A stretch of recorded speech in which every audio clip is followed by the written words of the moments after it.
So today I'd like to share with you um, not a sentiment of metta. Instead, I'm going to share with you something else. It's a little image, a little picture, and it was made by one of our community members. So I'm just going to invite the chime to sing.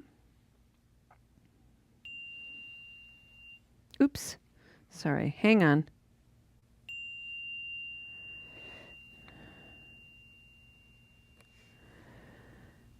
All right, can you see that image? Little Mary Poppins. And you see the word faith on there. So I want to share a little story, just ever so briefly, about Mary Poppins. Many years ago, somebody told me that I'm the love child of Mary Poppins and Fred Rogers. So I think my pen name is Mary Rogers. What do y'all think? Or it could be Fred Poppins. I don't even know. But anyway, so a Sangha member sent me this wonderful Mary Poppins image and the word faith. Now, one of the things in Buddhism that's, I think, so lovely, and I grew up in a wonderful, devout Catholic environment. And faith is something that is out here. It's an extension of a belief of something, the mystery, the divine mystery out here.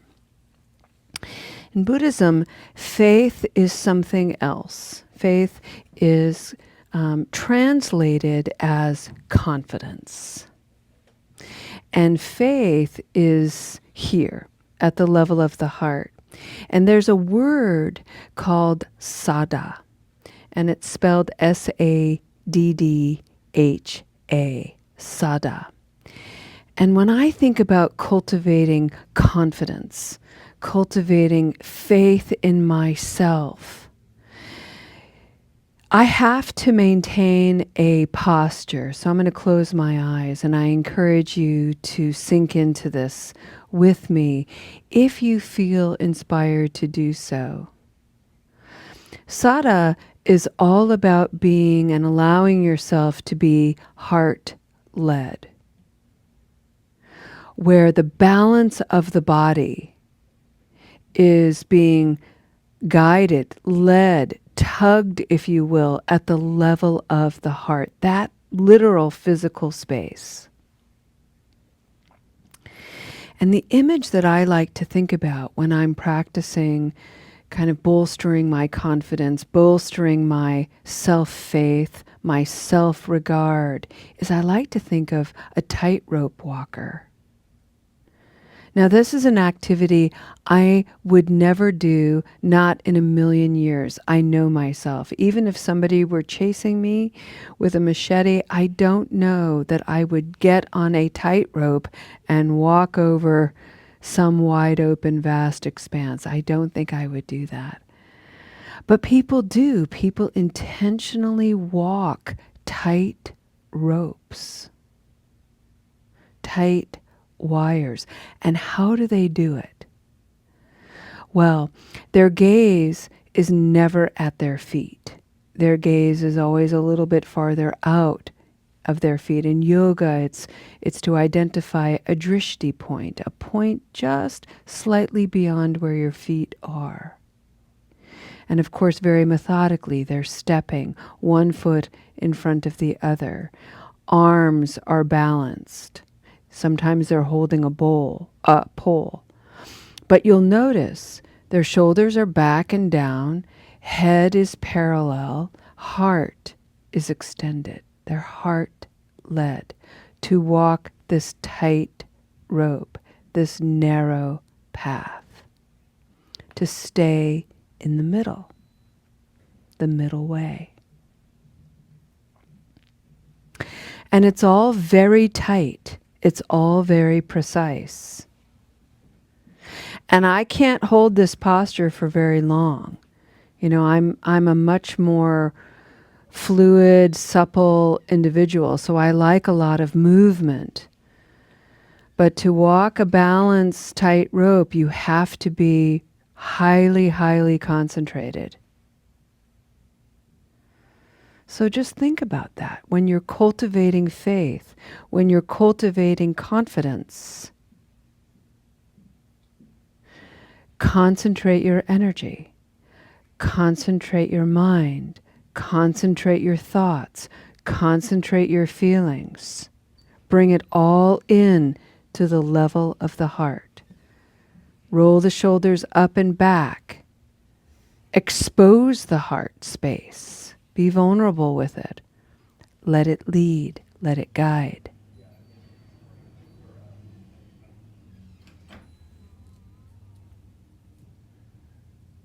Breathe.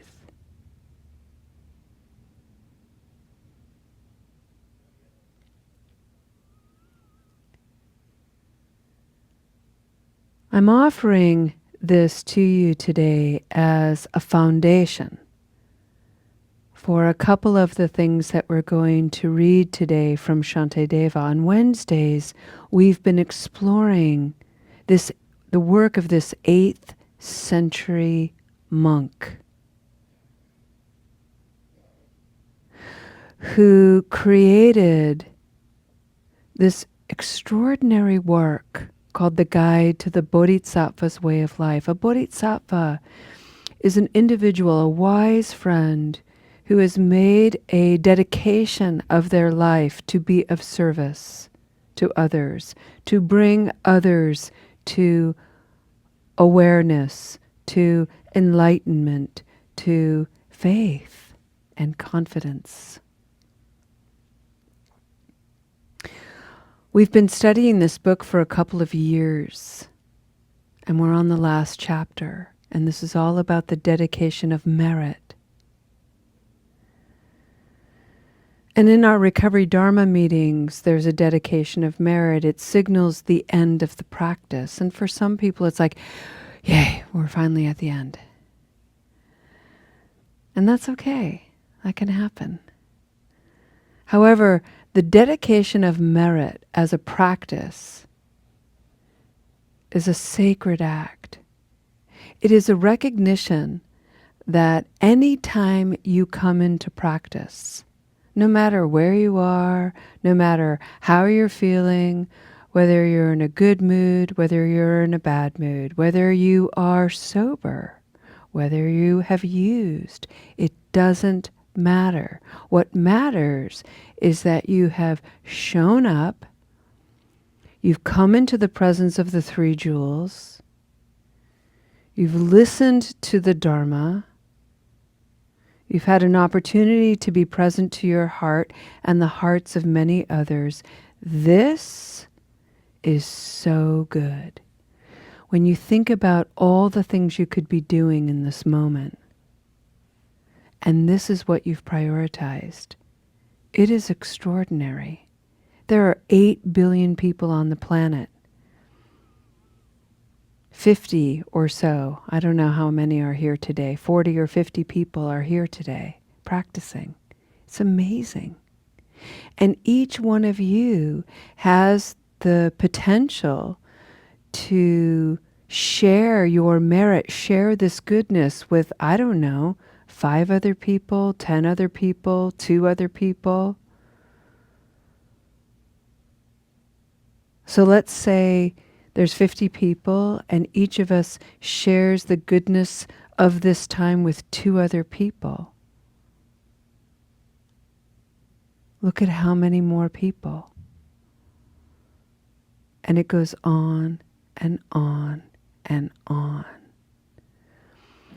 So Shantideva recognized the value of dedicating this to remember that there are so many people out there who don't have access to this practice for all the reasons. And so to take a moment to acknowledge them, honor them, and offer the goodness of what we're doing here today. So I'd like to share with you some of the dedications that Shantideva has written and that has been translated by Geshe Kelsang Gyatso. And what I love about these dedications is Shantideva is endeavoring to imagine everyone, no matter the circumstance, no matter the being, every living being benefits from the merit of this practice. And so he conjures all kinds of wild ideas that people could be enduring. I'm just going to read a couple. May those tormented by cold find warmth, and may those tormented by heat be cooled by a continuous rain of soothing waters flowing from the vast clouds of the Bodhisattva's merit and wisdom.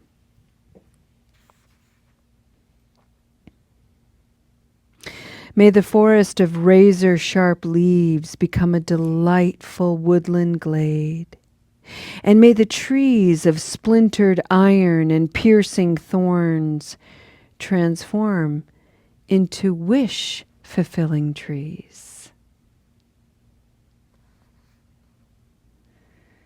May the regions of hell become joyful lands, adorned with vast and fragrant lotus pools, resounding with the enchanting calls of wild geese, ducks, and swans. May the heaps of burning coals become piles of various jewels. May the red-hot iron ground become a soothing crystal floor. And may the mountains of the crushing hells become celestial palaces of worship filled with Sugatas, practitioners.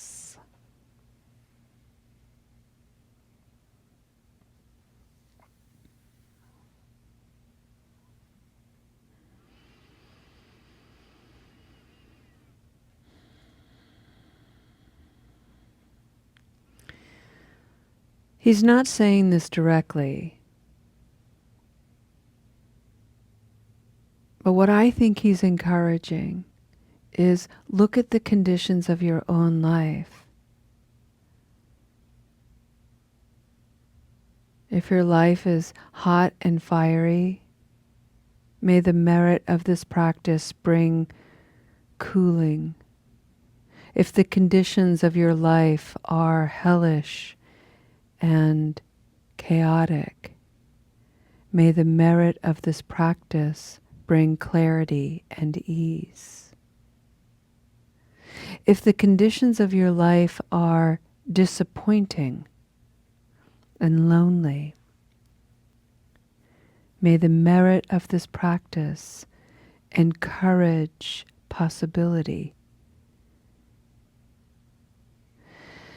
And one of the things that we can gain from this practice of really sinking our teeth into dedicating the goodness of what we're doing here today, simply showing up, is we can remember that based on the conditions of our own lives, someone else somewhere in the world is experiencing something similar. But they're not here practicing. They may not even have any awareness that there is such a thing as a practice. They're just in a hellscape.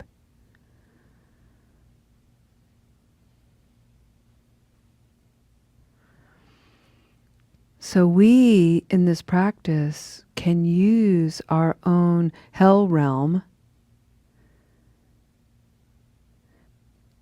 be present to it, breathe in the awareness of it, and recognize the merit of being here to add some ease and peace, and then to offer it to someone else just like me who may be in a hell realm.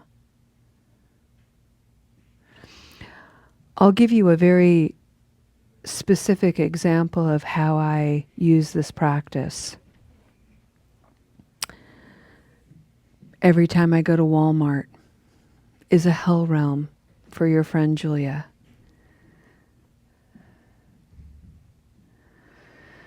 And so I breathe. This is a difficult place for me. I feel uncomfortable. There's so much about this place that I do not value, and yet I value the convenience of it, so I'm going to go here. I often only go there when one of my kids needs something. And so then I think I'm there for my kids. I'm doing something for my loved ones. And there's someone else somewhere in this store that's feeling really uncomfortable and really reactionary potentially. And so the dedication of my capacity to breathe, the fact that I'm aware of my feelings, to keep myself calm, may I just radiate this energy and be a friendly smile, an energetic experience of peace, maybe even a sweet scent, something good. And we all have the capacity to do it. And so take a moment and let's just take the next 5 minutes or so and think about, how are you? Ask yourself, how am I? What's my mood? What's my body feeling like? We have a Sangha member here today whose soul feels crushed. Have you ever felt that? I felt that. Somebody else in the world is feeling that right now, even in our community right now. And so just breathing that in. And on the exhalation, inviting in a little levity, a little clarity, a little ease, a gentle reminder, I see you, I hear you, I love you, you're held.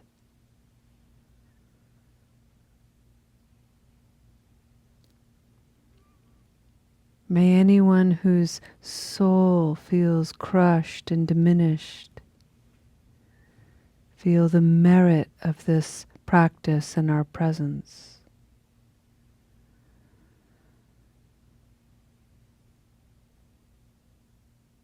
May all those who are still ravaged by negative habit energy for a moment have a break of clarity and peace. May anyone who feels the weight of shame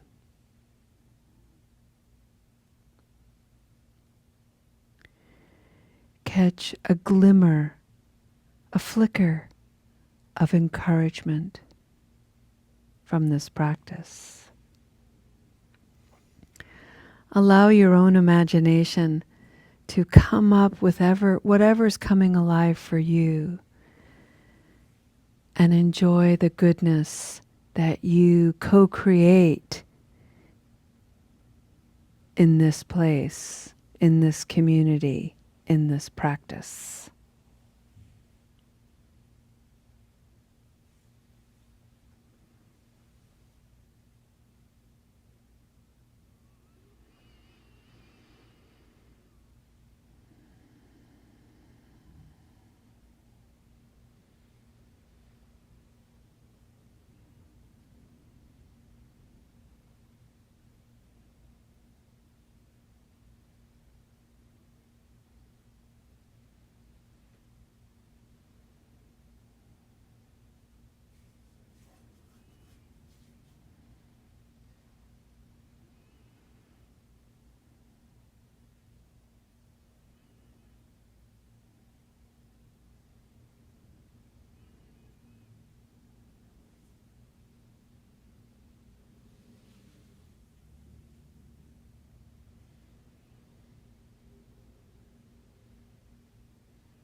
friends. I'd like to end our practice today with a gentle reminder that there are people out there working really hard on their recovery. They've got that spotlight on everything that they're doing. And sometimes it's so important to take a break, to lighten up a little bit, to enjoy our life, to dare to enjoy our life, which can be a difficult thing when life has been miserable. To have joy feels like a betrayal to the familiar misery. But to really receive the merit, the goodness of this practice, to lighten up, these are all conditions for sustained healing. Sometimes it's a simple, silly word like supercalifragilisticexpialidocious. And to bring a smile over the absurdity of it all.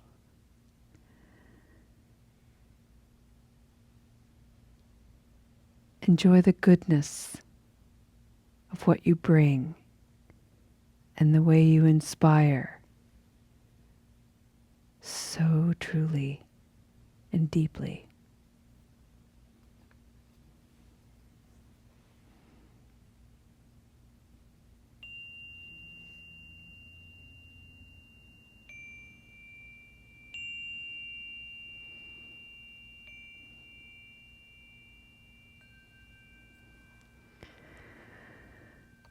Alrighty.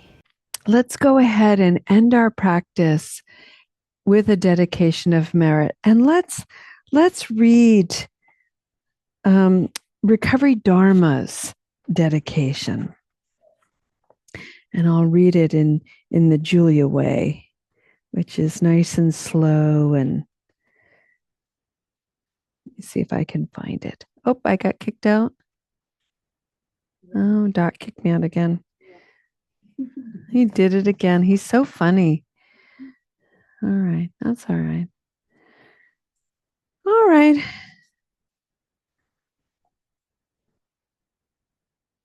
Refuge does not arise in a particular place, but in the space within the goodness of our hearts.